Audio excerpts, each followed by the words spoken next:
دا بیان د شیخ الحدیث حضرت مولانا مفتی عبداللطیف صاحب رحمه الله فاضل دارالعلوم دیوبند و صدر مدرس دارالعلوم سرحد پشاور.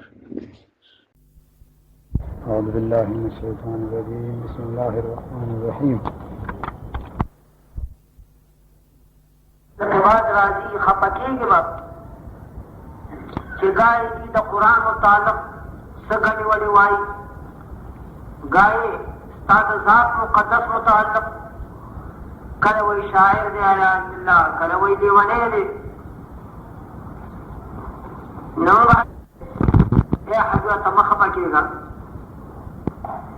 غم اوسېږه. البته د خفګان د ازالې لپاره یو نسخه ده مجربه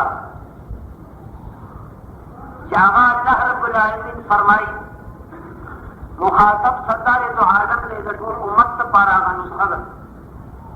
تکلیف او زحمت او مصیبت چې راشي د هغې نسخې استعمال پکار دی. هغه تکلیف بالکل به چې الله وایي چې د سینې نه لرې کړي. الله فرمایي ته به خفه کېږي د دې خلکو په وینا فسبح بحمد ربك وكن من الساجدين. اے حضرت تسبیح وایا سره د حمد د خپل رب ووایا سبحان الله وبحمده، سبحان الله وبحمده. د مصیبت او د غم په وخت کې د الله تسبیح وایا سره د حمد. د تسبیح معنا دا ده چې دا ووایه چې الله منزه او پاک دی د تمامي عیوبو او نقایصونه. د سبحان الله معنا دا ده چې الله پاک دی د تمامي عیوبو او نقایصونه. او بیا د خدای حمد هم ورسره وایه. د حمد معنا دا ده چې الله متصف دی په ټولو صفاتو د کمال سره. نو دا خبرې کوه، دا ورد جاری ساته، ستا د سینې مبارکې نه چې کوم غم دی او درد دی طبیعي هغه لرې شي. فسبح بحمد ربك وكن من الساجدين. او تشه د هغه کسان نه چې هغوی الله ته سجده کې سر لګوونکي دي، لمونځ کوونکي دي، ته لمونځ کوه. نو په دې عمل سره هر دا دی چې هغه مو درد هغه لرې شي. دا غیرات گویا کہ دا دی عزیزانو غم و درد ولی لري کیږي ځکه چې سبحان الله وبحمده وایي او ته په لمونځ کې مشغول شي. نو ښکلی لمونځ کم یو ښکلی دی. مشهور حدیث جبرائیل دی علی نبینا وعلیه الصلاة والتسلیم. جبرائیل علیه الصلاة والسلام د حضرت په آخر عمر کې راغلی و. ډېرې ښایسته جامې اچولې وې، سر یې غوړ کړی او ښایسته جامې اچولې وې. او پیغمبر علیه الصلاة والسلام ته مخامخ په ادب سره کېناست. حضرات صحابه ټول وی متحر شو، ششدر شو چې دا سړی څوک دی. دې ښایسته جامو ته چې ګورو غسل یې کړی دی، سر یې غوړ کړی دی، معلومېږي چې د وطن سړی د مدینې طیبې باشنده دی. لیکن چې دې ته ګورو چې لا یعرفه منا احد. اخر د مدینې طیبې خلکو یو بل سره پېژني او موږ کې هېڅوک نه پېژني، مسافر معلوم دي. خدای دا سړی ګویا کې څوک. د جبرائیل علیه السلام راغلی او حضرت ته مخامخ کېناست او جبرائیل علیه الصلاة والسلام د جناب رسول الله نه د یو څو مسلو پوښتنه وکړه. اما مسئلې دا وی چې یا رسول الله ایمان څه ته وایي، اسلام څه ته وایي. دریم سوال دا و چې یا رسول الله احسان څه ته وایي. احسان معنا ښکلی عبادت، اوچت عبادت، الله ته منظور شده عبادت. دا څه ته وایي؟ په عبادت کې احسان دا د کوم شي د عبادت؟ جناب رسول الله صلی الله علیه وسلم د جبرائیل علیه الصلاة والسلام د دې سوال په جواب کې وفرمایل چې ښکلی عبادت دې ته وایي چې ان تعبد الله کأنک تراه فإن لم تكن تراه فإنه یراک.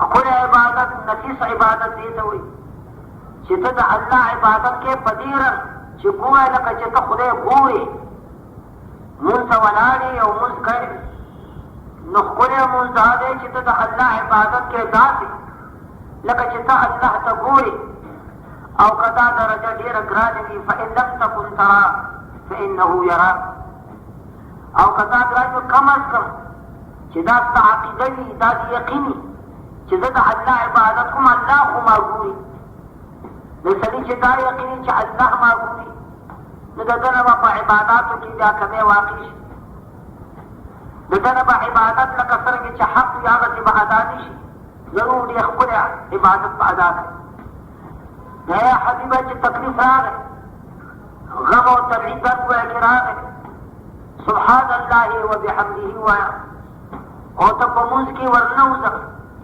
نو مونځ داسې عبادت دی چې دا میدان د مشاهدې دی مونځ کې چې ننوتې او ښکلی مونځ نو ښکلی مونځ دا دی عزیزانو ګوره لکه چې ته خدای ګورې او چې د محبوب دا د تجربې شی دی اوس چې غم او درد دی او د پاسه راغی محبوب چې د عمر نه د هغه په کتو په اشتیاق کې دی د محبوب په کتو سره هغه غم او درد بلکل به پاتې نه شي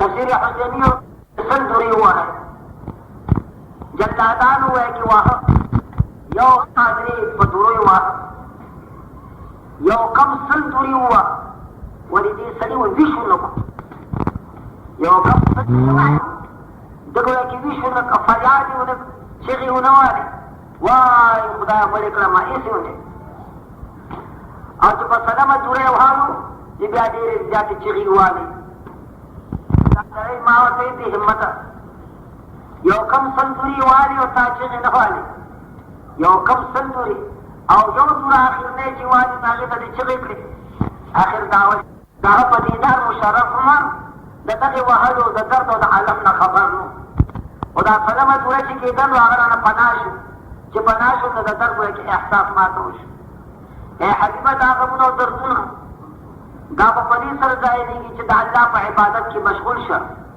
او د الله په عبادت کې چې مشغول شي نو دا بیا میدان د مشاهدې د محبوب دی او د محبوب په مشاهدې سره اجزا او غم او درد وایي کې بیا باقي نه پاتې کېږي که چا تجربه نه کړي نو دا وایي کې جدا خبره ده لیکن دا حقیقت دی دا وجه د حدیث کې راځي سردار دو عالم جناب رسول الله صلی الله علیه وسلم باندې تکلیف او غم چې براغې فجاء الى الصلاه بس په دوندای به مانځل راغی په مونځ باندې به ودرېد مونځ چې کوم دی دا داسې علاج دی داسې نسخه ده چې دې سره د دنیا غمونه دردونه دا لرې کېږي او ورپسې اخر کې الله به خپل حبیب ته ارشاد فرمایي او دا ارشاد ټول امت ته دی فرمایي واعبد ربک حتی یأتیک الیقین ویا حبیب دا نسبت دا رابطه مع الله دا دائما ده د خدای سره ربط دا الله عبادت دا دې حدیث ته پاره دا نه وایي چې کله کړي او کله پرېږدي فرمایي واعبد ربک ای حبیبه د خپل رب عبادت کوه تر کوم وخته پورې حتی یأتیک الیقین تر هغه وخته پورې چې راشي تا ته وایي چې مرګې څو پورې چې مرګې نه راغلی نو ته د خپل عبادت یا ربط مع الله دا جاری او باقی او دائم ساته الا مگر مرګ راغی نو بیا درست خبر دا حدیث کې راځي جناب رسول الله فرمایي اذا مات الانسان انقطع عنه عمله یو سړی چې مړ شي بیا د هغه د عمل سلسله بند شي چې مرګ راشي لیکن الا من ثلاثه پیغمبر علیه السلام فرمایي درې داسې عمل دي چې ته په مړم شي او د هغې سلسله به باقاعده ګویا کې جاري د هغې عمل اجر او ثواب بس د مرګ نه به هم ستا په صحیح عمل کې لیکلی کېږي مرګ سره ګویا کې ټول اعمال بند شي ختم شي لیکن درې عمله داسې دي چې بس د مرګ نه به هم هغه فایدهمند وي عزیزانو کم درې عمله دي دا خبره خو زیاتي ده تا هم ګویا کې چې اوله ډېره سودبنه ده هغه درې عمله چې پس د مرګ نه هم کارآمد الا من صدقة جاریه پیغمبر فرمایي پایدار خیرات د خپل حلالو د طیب مال نه زما دا خبرې چې دې ته به فکر کوئ هغه خبره احتراجي ده د خپل حلالو د طیب مال نه چې خیرات وکړي او پایدار خیرات وکړي پایدار خیرات دا چې د الله په نوم باندې بغیر د ریا نه خپل حلال مال سره جماعت دې جوړ کړو، کوی دې وکړ، پل دې وایي کې جوړ کړ، خپل مولا صاحب ته د کتابونو د دین واغېستل، جماعت ته دې وایي کې صف راوړو یا جماعت ته دې وایي کې نور څیزونه راوړو، دا هغه صدقه جاریه ده، دا هغه پیدا خیرات دی. ته به مړې تر څو پورې دا جماعت آباد او دنیا راځي او په دې کې مونځونه کوي، الله به ستا په صحیفه عمل کې د دغې ګویا کې مونځګزارانو سره ته به شریکې او اجر او ثواب به پکې لیکلی کېږي.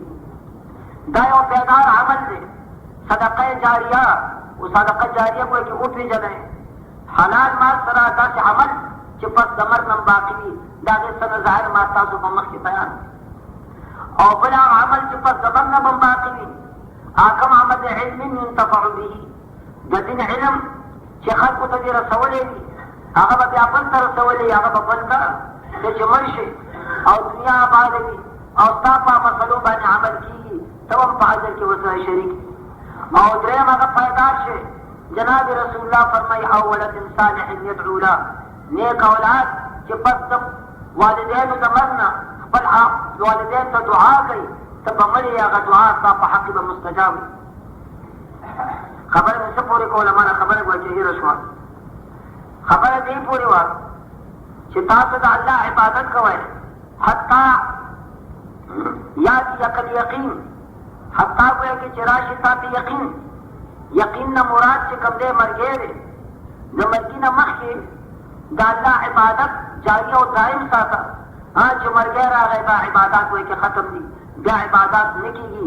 چې څو پورې ژوند دی نو دا سلسله د عبادت دا ربط مع الله، دا د الله سره نسبت عبادت چې دی ستا او د خدای ترمنځ یو نسبت دی د عبودیت، دا باقي ساته، دا دائم ساته، دا نه وایي چې کله کړی او کله نه کړی. نو یاد لرئ عزیزانو، دې آیات مبارکې الله فرمایي واعبد ربک حتی یاتیک الیقین، عبادت کوه تر دې حده پورې چې مرګی راشي. څو پورې چې مرګی نه راغلی نو یاد لره ته د عبادت لپاره پیدا یې. ستا د غرض چې کوم دی عبادت دی، هغه عبادت طرف چې ته پرې نه دی الا مگر مرګی راغی نو بیا به ګویا ته خلاص شي. څنګه یو بزرګ فرمایي زندگی باید برائے بندگی، زندگی باید برائے بندگی، زندگی بے بندگی شرمندگی. زندگی چې د عزیزانو د الله د عبادت لپاره خبره ډېره ښه ده. زندگی باید برائے بندگی، زندگی بے بندگی شرمندگی. ژوند دی او بغیر د عبادت نه هغه ژوند نه دی، شرمندګي ده. الله دې زموږ په امان کې وساتي. نو فرمایي چې تر څو پورې یقین مرګی نه راغلی نو د یقین نه مراد په دې مقام کې مرګی دی. اوس سوال دا دی چې یقین معنا موت. یاد لرئ عزیزانو بزرګان فرمایي القرآن یفسر بعضه بعضا، د یقین معنا په دې آیات کې مرګی دی. دا ولې؟ ځکه قرآن مجید کې په بل مقام کې یقین راغلی دی او د هغه معنا موت دی یقینا. نو دلته د یقین معنا موت دی او مرګی دی. الله رب العالمین په بل مقام کې د اهل نارو قوم نقل کړی دی چې جهنمیان به په جهنم کې څه وایي. یو خبره الله رب العالمین د هغې نه دا نقل کړې ده چې جهنمیان به وایي وکنا نکذب بیوم الدین حتی اتانا الیقین.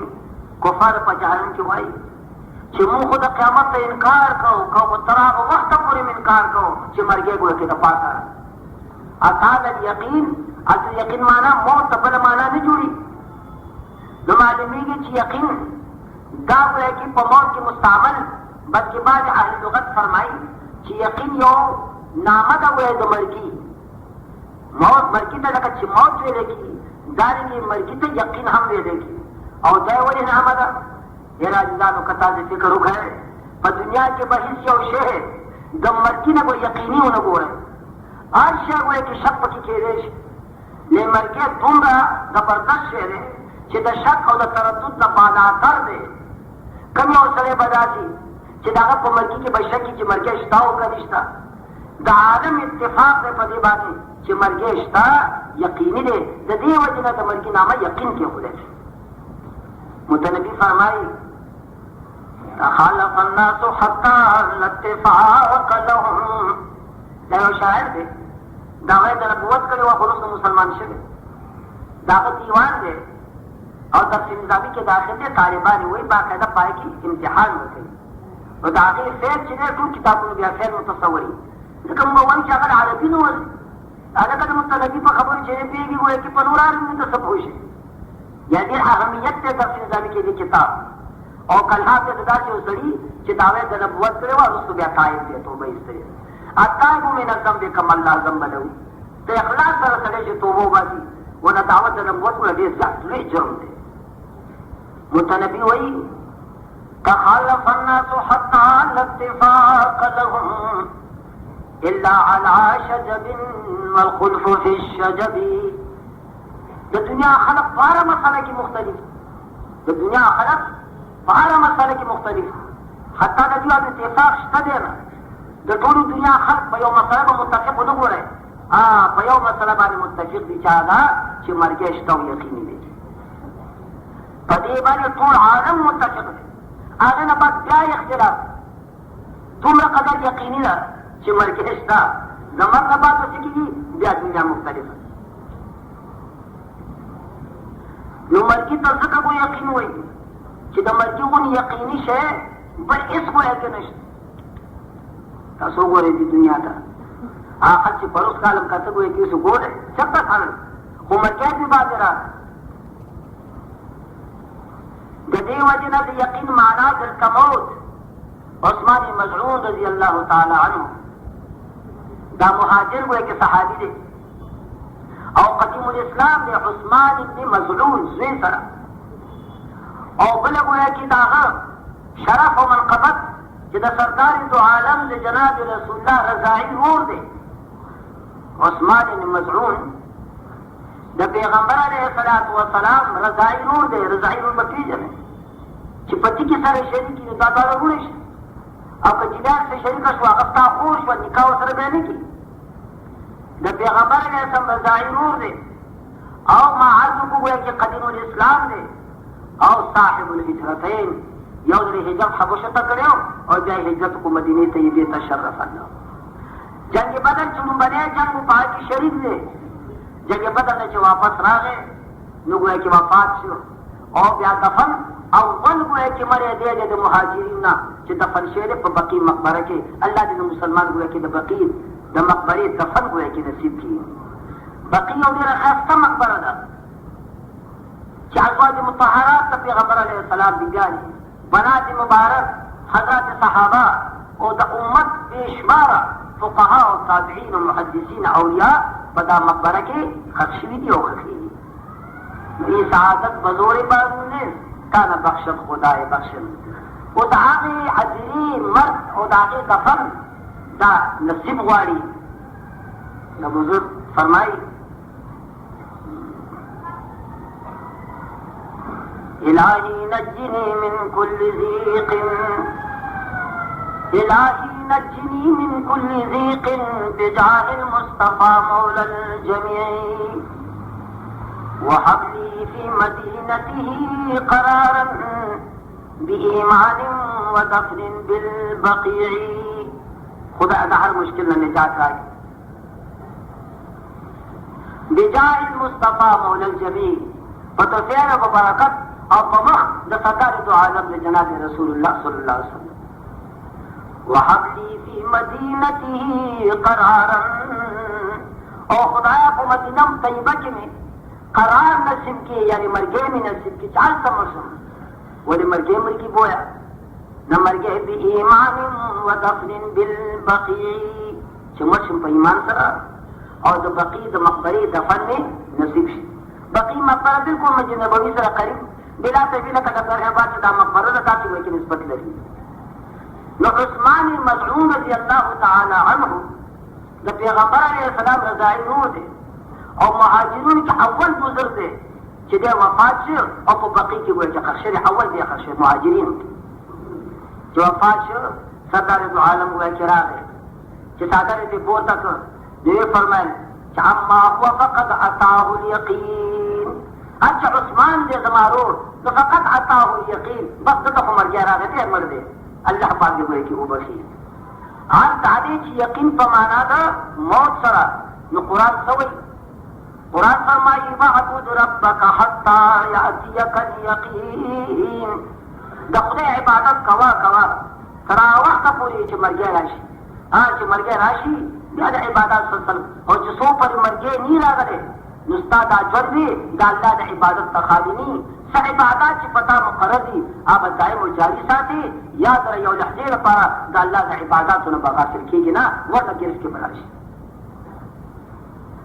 بعضی دې خلک بعضی وایي چې منکرین د شر نه هغه د یقین معنا معرفت کوي. هغه وایي نه د قران سره مثلا یقین راغلی موت خو نه راغلی. الله فرمایي واعبد ربك حتى ياتيك اليقين. عبادت خدای کوه تر وخت پورې چې یقین نه راغلی او یقین کله راغلی خدای دې وپیژن بس عبادت ورساته دا غایه ده کنه. او چې یقین راغلی عبادت او اخلاص وي دا ترجمه کوي. لیکن یاد لرئ عزیزانو دا ترجمه وایي چې قربان د اسلاف او د ترجمې نه خلاف حضرات صحابه چې کومه ترجمه د پیغمبر نه نقل کړې ده دا نه خلاف ده. نو دا دین زموږ دا دین د سند دی. یو سړی په خپله وایي عربي ویلې ده او په خپل فکر سمج سره د قرآن ترجمه کې عربي او د یقین ترجمه یقین کی یا لري دا سړی په دین وایي دا به د دین نه بهري لکه دا ترجمه خو حضرت هم نقل نه ده صحابه نه کړي تابعین نه کړي ته د ځان دا ترجمه کوي. نو دا دین د سند دی. خو خای د دې ترجمه تا تر څه سند دی تا وایي چې ذاتي نه نه منظور تا ته استاد یې سره دوه عبد الله مبارک دا ډېر په خوا ویلو چې دا ولې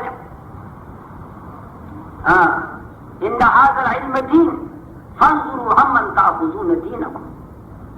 عبد الله فرمایي چې دا علم دا دین دا قرآن دا دین دی.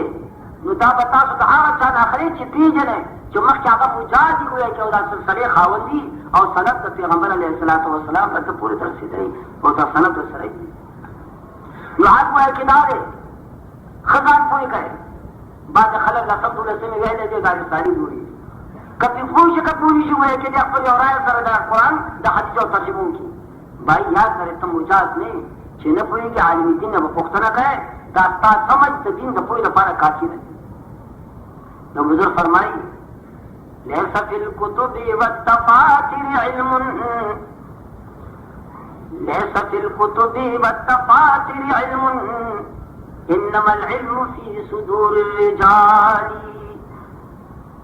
دين مخکې شعر دی كل من يطلب العلوم فريدا دون شيخ فانه في ضلال. سوچ تعریف د دیني په خپل سمج او فکر سره بغیر د استاد نه دا کړی نه پوهې تا په غلطۍ کې دی ګمراه. ځکه ليس في الكتب والتفاتر علم کتابونو دفترونو کې علم دین نشته. انما العلم في صدور الرجال. علم چې دی هغه د مسلمانانو د عالمو د دین په سینو کې دی.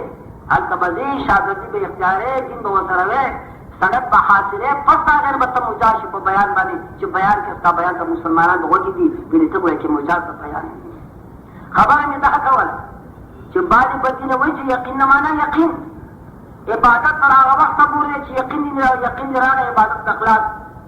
یو ملنګ وویل چې موږ یې نه کوو ملا صاحب ملنګ بابا ته موږ نه کوې یو ملا صاحب مونځونه تاسو کوئ چې بې یقینه یې مونځونه ټقر یې تاسو وهئ زما یقین خدای څه وایي واعبد ربك حتى ياتيك اليقين.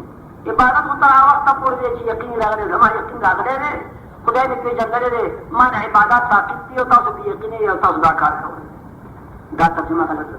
که خبره داسې وي لکه چې دا خلک وایي چې یقین راشي عبادت ساقط نو ښه وخت پکې دی. یقین راوسته وایي چې څه ګران دي. یقین په کومه خبر راولي؟ یقین په دې خبره پکار دی چې ثاني عالم شته د دې دنیا پیدا کوونکی شته د دې عالم خالق شته او ثاني او خالق یو دی ګڼ وایي کېږي. دا معرفت دا یقین چې خدای ولې عقل ورکړي او دا د ادب کې شماري په یو منټ کې هغه پوهېدی شي که ځان پوهېږي چې د عالم خالق شته، ثاني شته، دنیا خود به خود په خپله نه پیدا کېږي. یو بنګلې ته تاسو وګورئ، بنګلې ته په کتو سره تا عقل څه وایي چې دا بنګله په خپله وجرېدلې ده او که چا جوړه کړې ده؟ لا محاله چې ډېر د عقل نه به کمزورې وي او دا چا جوړه کړې. صناعو بناو کفکارو کاریګر راغلی او دا بنګله یې جوړه کړه خود به خود. دا دې عالم چې دې کارخانه ده آیا دا وایي په خپله جوړه شوې ده؟ غلطه خبره عزیزانو، په خپله وایي کې دا نه ده جوړه شوې، بلکې یو ذات شته چې هغه جوړه کړې ده، خود به خود په خپله نه ده جوړه. د تاسو سوال وکړم که د عالم په خپله وایي پیدا کوونکی نه لري، یو شی د هغه یو اثر دی، یو شی په هغه باندې آثار مختلفه نشي مرتب کېدی، د عقل تقاضا ګوره کې ده. تاسو نه پوښتنه کوم عزیزانو، یو د توت پاڼه ده، یو د توت پاڼه ده، فکر وکړئ چې چیرې یې ګډې وخوري هغې نه قدرت شوده پیدا شي، لبن ترې پیدا شي، خو دا د توت پاڼه چې د ریخمو چینجی وخوري هغه نه قدرت ریخم پیدا شي، او دا د توت پاڼه چې د بهار په موسم کې اوسۍ وخوري هغې نه د مشکو د عفر نافق پیدا شي. اوس سوال ګویا کې دا دی چې پاڼه د یوه حقیقت د یو د هغې اثر دی ګویا کې یو، ګاهې د هغې نه شوده پیدا کېږي او ګاهې ترې ریخم پیدا کېږي او ګاهې تشاب پیدا کېږي، د شاتو بچه چې پکې وي نو ورځ یې راکوي، قدرت د هغې نه وشات پیدا کېږي او ګاهې د مشکو عنبر ګویا کې هغه نافه چا قیمتي عطر بیا پیدا کېږي. نو که دا شی یو یا خود به خود په خپله دی نو پکار ده چې یو اثر په دې باندې مرتب دی، د آثار مختلفه په یو پاڼې باندې چې مرتب دي لا محاله دې نه دا نتیجه معلومیږي چې بل یو خالق او ثاني شته، دا کار هغه دی د پاڼې خود به خود په خپله کې دا اثر نه دی. نو عالم ته تاسو ګورئ په دې کتو سره سړی په دې نتیجه رسېږي چې دنیا په خپله نه ده پیدا بلکې چا پیدا کړې ده. سادی بابا وایي برگ درختان سبز در نظر ہوشیار، برگ درختان سبز در نظر ہوشیار، ہر ورق دفتر معرفت کردگار. سادی بابا وایي شنو پاڼه ته وګوره، یوه پاڼه د الله د معرفت لپاره کافي ده، یوه پاڼه کا پاڼې کې تاسو بیا نظر وکړئ هغې کې کرښې دي، داسې تناسب سره قدرت راغلي دي چې یو وایي چې حکیم به په خپل پرکار سره داسې تناسب سره کرښې رانکاږي. اخر دا د چا کار دی؟ دومره خو ثابته شوه چې څوک ثاني شته، دا معامله ګویا کې خود په خود ګویا کې په خپله ده. امام احمد بن حنبل یو سړي ته وویل چې ګوره عزیزه تا نه پوښتنه کوم یو بنګله ده او بنګله ګویا کې د سپینو زرو ده او اندرون یې د سرو زرو دی او بنګله هم داسې بنګله ده چې سرپوښه ده، هېڅ منفذ، هېڅ سوری، هېڅ کړکۍ دروازه پکې نشته، سوری وری پکې نشته، ظاهر یې د سپینو باطن یې د سرو او د هغې بنګلې نه یو حیوان سمیع بصیر راوځي راته ووایه چې دا کار خود به خود په خپله کېږي او که یو خالق او ثانی شته. تاسو پوه نه شئ ها والی ها یو بنګله ده وایي چې سرپوښه سوری موری پکې نشته، ظاهر د سپینو زرو باطن د سرو زرو او هغه ماته شي او د هغه یو بچی راوځي او دومره هوښیار یې هغه بچی چې د انسان د بچي نه وایي چې ډېر هوښیار وي. انسان بچی چې پیدا شي مور نه پېژني او هغه بچی چې پیدا شي مور ته ځغلي، دا د چا کار دی؟ معلومیږي یو ثاني او خالق شته عزیزانو، دا عالم خود به خود په خپله ګویا کې نه دی پیدا بلکې چا پیدا کړی. د الله د شناخت دپاره خبرې درته کوم، نو په دې خو نتیجه رسېدی چې ثاني شته خالق شته. خبره په دې کې ده چې صانعین خالقین یو دی او که ګڼ دي، هغه صانعین خالقین هغه یو دی او که ګڼ دي، مسلمانان وي هغه یو خدای دی. الف لام میم الله لا